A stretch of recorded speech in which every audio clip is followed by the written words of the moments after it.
এই মাটি সকলের, এই দেশ সকলের, এখানের অধিকার সবার রয়েছে। আর কত খণ্ড করবেন?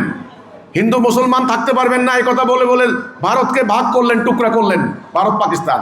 এবার আমরা আবার পাকিস্তান থাকতে পারলাম না, ইস্ট ওয়েস্ট দুটো টুকরা করলাম, আর কত টুকরা করবেন? এবার হিন্দুরা বলছেন আমাদের নিরাপত্তার জন্য আমাদেরকে আলাদা করে একটা প্রদেশ দিয়ে দাও।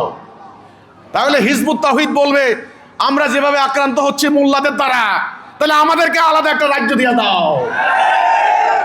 এটা কি ন্যায়সঙ্গত হতে পারে?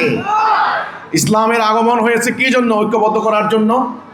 আমি মনে করি হিজবুত তাওহীদ আন্দোলনের ভাই বোনদেরকে এখন ময়দানে লড়াই করতে হবে।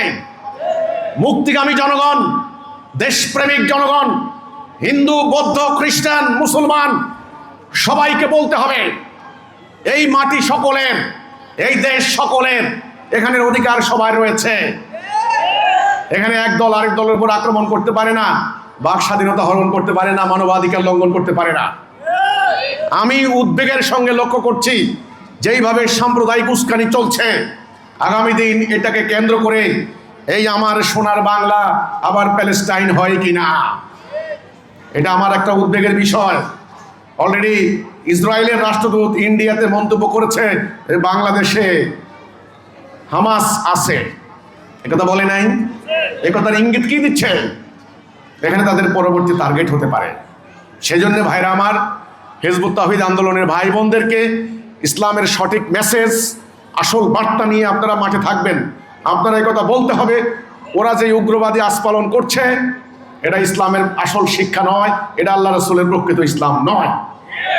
এই মাটি সকলের, এই অঞ্চল সকলের, এই এলাকা সকলের।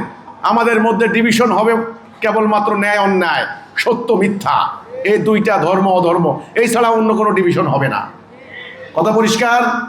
এই বার্তাটা আপনারা দিবেন।